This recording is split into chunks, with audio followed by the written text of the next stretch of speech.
আজকের প্রথম খবরটা হলো পাতারকান্দিতে চাঞ্চল্যকর নৃশংস হত্যাকাণ্ড।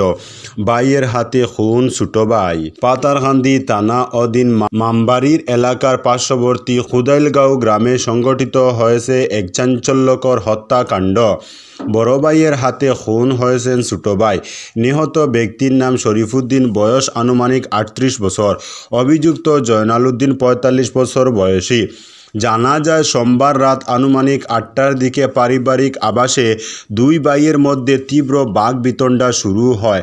হঠাৎ করে ক্ষিপ্ত হয়ে ওঠেন জয়নাল উদ্দিন। অভিযোগ, তিনি ধান আনতে ব্যবহৃত ধারালো হুজা অর্থাৎ ধান বহনের যন্ত্র দিয়ে ছোট ভাই শরীফুদ্দিনের গলার পাশে সজোরে আঘাত করেন। ভয়াবহ আঘাতে হুজার চুকা অংশ গলার গভীরে ঢুকে যায়। এতে সে রক্তলুপ্ত অবস্থায় মাটিতে লুটিয়ে পড়ে। শুরু হয় প্রবল রক্তক্ষরণ। পরিবারের লোকজনের চেষ্টায় তাকে বাঁচানো সম্ভব হয়নি। আঘাতের কিছু সময় পরেই ঘটনাস্থলেই মৃত্যু হয় শরীফুদ্দিনের। ঘটনার পরপরই অভিযুক্ত জয়নাল উদ্দিন ঘটনাস্থল থেকে পালিয়ে যায়। পরে এমন কাণ্ডের খবর পেয়ে দ্রুত পাতারকান্দি থানার পুলিশ ঘটনাস্থলে পৌঁছে তদন্তে নামে এবং নিহতের দেহ উদ্ধার করে ময়নাতদন্তের জন্য শ্রীভূমি তথা করিমগঞ্জ সিভিল হাসপাতালে পাঠিয়ে দেয়। ঠিক কী কারণে এই হত্যাকাণ্ড সংঘটিত হয়েছে তা এখনও স্পষ্ট নয়। পারিবারিক কলহ নাকি অন্য কোনো গোপন কারণ তা খতিয়ে দেখছে পুলিশ। ঘটনার আসল রহস্য পুলিশি তদন্ত প্রক্রিয়া সম্পন্ন হলে প্রকাশ পাবে বলে মনে করা হচ্ছে। প্রতিবেশীদের সূত্রে জানা গেছে, জয়নাল উদ্দিনের আচরণ আগেও একাধিকবার সহিংস ছিল এবং সে মাদকদ্রব্য সেবনে আসক্ত ছিল। এ কারণে প্রায়ই পরিবারের সঙ্গে তার অশান্তি লেগেই থাকত। আজকের পরবর্তী খবরটি হলো দক্ষিণ করিমগঞ্জকে পাকিস্তানি বলে মন্তব্য। বিজয়ের কুশপুতুল পুরালো এনএসইউআই। দক্ষিণ করিমগঞ্জকে পাকিস্তানি বলে অপমানজনক মন্তব্যের তীব্র প্রতিবাদ জানায় এনএসইউআই। সোমবার দক্ষিণ করিমগঞ্জে এনএসইউআই কর্মীরা রাস্তায় নেমে প্রতিবাদ জানান। বিজয়মালা খারের কুশপুতুল দাহ করে ক্ষোভ প্রকাশ করে। দক্ষিণ করিমগঞ্জ ভারতের অংশ, এই সত্য কেউ বদলাতে পারবে না। এনএসইউআই স্পষ্টভাবে জানিয়ে দিয়েছে, এভাবে অপমান করলে তারা চুপ থাকবে না, জবাব আসবে রাস্তাঘাট থেকে। এই প্রতিবাদ কর্মসূচিতে নেতৃত্ব দেন এনএসইউআই করিমগঞ্জ জেলা সহসভাপতি জয়প্রকাশ দাস ও শাহিদুল ইসলাম। উপস্থিত ছিলেন খালেদ হোসেন, আমানুদ্দিন, সালেক আহমেদ, গুলজার হোসেন, আবদুল্লাহ আল মামুন, ফাহিম আহমেদ এবং আরও অনেকে। আজকের পরবর্তী খবরটি হলো শিলচরে অমিত মাল্লবের কুশপুতুল পুরালো তৃণমূল কংগ্রেস। বিজেপি আইটি সেলের চেয়ারম্যান অমিত মাল্লবের বিতর্কিত মন্তব্যে তীব্র প্রতিবাদ জানায় তৃণমূল কংগ্রেস কর্মীরা। মঙ্গলবার শিলচর তৃণমূল কংগ্রেসের কর্মীরা প্রতিবাদ সাব্যস্ত করেন। মাল্লবের কুশপুতুল দাহ করতে গিয়ে পুলিশের সঙ্গে কুশপুতুল নিয়ে কাড়াকাড়ি শুরু হয়। কুশপুতুলে অগ্নিসংযোগ করা মাত্রই পুলিশ কেড়ে নিতে চায়। এরপর বেশি জ্বলতে দেয়নি পুলিশ। কুশপুতুল দাহর আগে মাল্লবের মন্তব্যে তীব্র প্রতিবাদ জানিয়ে বক্তব্য রাখেন তৃণমূল কংগ্রেস নেতা রাজেশ দেব। এদিকে রাজ্যসভার সদস্য সুস্মিতা দেব মাল্লবের বক্তব্যকে নিয়ে কড়া ভাষায় নিন্দা প্রকাশ করেন। সুস্মিতা দেব বলেন, এই ধরনের বক্তব্য কেবল বিভাজনমূলক নয়, এটা অসম তথা বরাকবাসীর অপমান করা। উল্লেখ্য, অমিত মাল্লব মন্তব্য করেছিলেন যে সিলেটি ভাষায় কথা বলা মানুষ বাংলাদেশি। অমিত মাল্লব্য বলেন, দিল্লি পুলিশ অনুপ্রবেশকারীদের ক্ষেত্রে বাংলাদেশি ভাষা বলে একদম ঠিক কাজ করেছে। আর এই শব্দ ব্যবহারের একমাত্র কারণ ওই অনুপ্রবেশকারী ভিন্ন বাচনশৈলী যা সাধারণভাবে ভারতে ব্যবহার হয় না। এরপরেই বাংলাকে ভাষার তালিকা থেকে বাদ দিয়ে দেন এই বিজেপির আইটি সেলের প্রধান। তার কথা, বাংলা বলে কোনো ভাষা নেই, বাঙালি একটি জাতির নাম, কোনো ভাষা নয়। তাই দিল্লি পুলিশ যখন বাংলাদেশি ভাষার কথা উল্লেখ করেছে, এটা তখন অনুপ্রবেশকারীদের চিহ্নিত করার জন্য। এর সঙ্গে পশ্চিমবঙ্গে ভাষাভাষী মানুষদের কোনো যোগ নেই। আজকের পরবর্তী খবরটি হলো ভুয়ো চিকিৎসক পুলক মালাকারের গ্রেফতার প্রসঙ্গে স্পষ্টীকরণ রাজদীপের।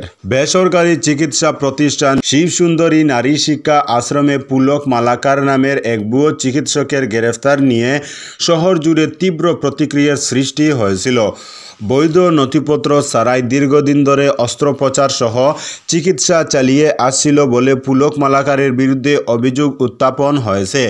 এক গর্ভবতী মহিলাকে অস্ত্রোপচার করার সময় হাতে নাতে ধরা পড়ে সেই ভুয়ো চিকিৎসক। চিকিৎসক। মঙ্গলবার বিষয়টি নিয়ে নিজের স্পষ্টীকরণ তুলে ধরতে গিয়ে প্রতিষ্ঠানের সম্পাদক ডক্টর রাজদীপ রায় জানান, গ্রেফতার পুলক মালাকারের সঙ্গে শিবসুন্দরী নারী শিক্ষা আশ্রমের কোনো সম্পর্ক নেই। 94 বছর পুরনো এই হাসপাতালের তরফে তাকে কোনো পদে নিয়োগ করা হয়নি। হাসপাতালে কোনো রোগীকে ভর্তি করানো বা কোনো ধরনের চিকিৎসা কার্যক্রম পরিচালনা করার অধিকার পুলক মালাকারের ছিল না। 1 বছর ধরে অভিযুক্ত পুলক মালাকার কিছু বরিষ্ঠ চিকিৎসকের সহায়ক হিসেবে কাজ করছিল। পুলক মালাকারের জমা দেওয়া নথিপত্রগুলো যাচাই করার জন্য প্রতিষ্ঠানের কাছে নির্ভরযোগ্য উপায় বা সংস্থান ছিল না। পুলিশ বিভাগ সহ অন্যান্য তদন্তকারী সংস্থার সঙ্গে শিবসুন্দরী নারী শিক্ষা আশ্রম কর্তৃপক্ষ সহযোগিতা করে গেছেন। সমাজের স্বার্থে প্রতিষ্ঠান আগামীতেও সহায়তা করবে বলে আশ্বাস দিয়েছেন ডক্টর রাজদীপ রায়। আজকের পরবর্তী খবরটি হলো নতুন রূপে লুয়াইরফুয়া আরসিসি সেতু উন্নয়নের পথে বড় পদক্ষেপ।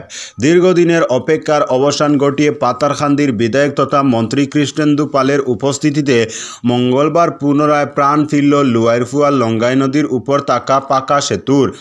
লুয়াইরপুয়া কানমুন সড়কের লঙ্গাই নদীর উপর অবস্থিত এই গুরুত্বপূর্ণ সেতুটির সংস্কার কাজ সম্পন্ন হওয়ার পর আনুষ্ঠানিকভাবে জনসাধারণের জন্য উন্মুক্ত করা হয়েছে।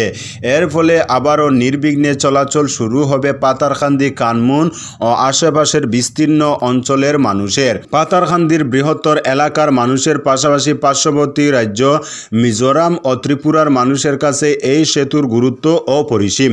বহু গ্রাম, বাজার ও শিক্ষা প্রতিষ্ঠানের সঙ্গে শহরের সংযোগের একমাত্র নির্ভরযোগ্য মাধ্যম এটি। সেতুটি বন্ধ থাকায় এতদিন মানুষকে বিকল্প ও দীর্ঘ পথ ঘুরে যাতায়াত করতে হয়েছে, যা সময়, অর্থ ও শ্রম তিন দিক থেকেই ছিল কষ্টকর। পণ্য পরিবহন, চিকিৎসা পরিষেবা ও জরুরি কাজে একাধিকবার সমস্যায় পড়তে হয়েছে সাধারণ মানুষকে। তাই সংস্কারের পর সেতুটি চালু হওয়ায় এখন স্বস্তির নিঃশ্বাস ফেলেছে সবাই।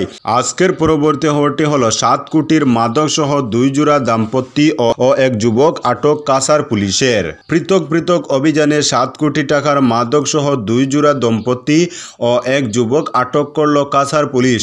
গোপন সূত্রের খবরের ভিত্তিতে কাছার পুলিশের একটি বিশেষ দল কাছার জেলার সোনাবাড়িঘাট ও লক্ষ্মীপুর থানার অন্তর্গত মার্কুলিন এলাকার 2টি পৃথক পৃথক স্থানে মাদকের বিরুদ্ধে অভিযান চালিয়ে বৃহৎ পরিমাণে হেরোইন সহ ইয়াবা আর ট্যাবলেট বাজেয়াপ্ত করল পুলিশ।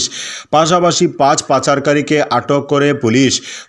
5 জনের কাছ থেকে 216 গ্রাম হেরোইন ও 20,000 ইয়াবা আর ট্যাবলেট উদ্ধার করে।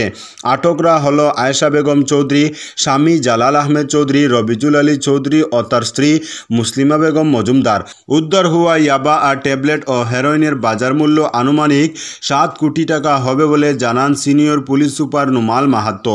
তিনি আরও বলেন, বহিরাজ্য থেকে মাদক পাচারের উদ্দেশ্যে নিয়ে আসা হয়েছিল কাছার জেলায়। আজকের পরবর্তী খবরটি হলো ঘুষ, গ্রেফতার লাটমন্ডল।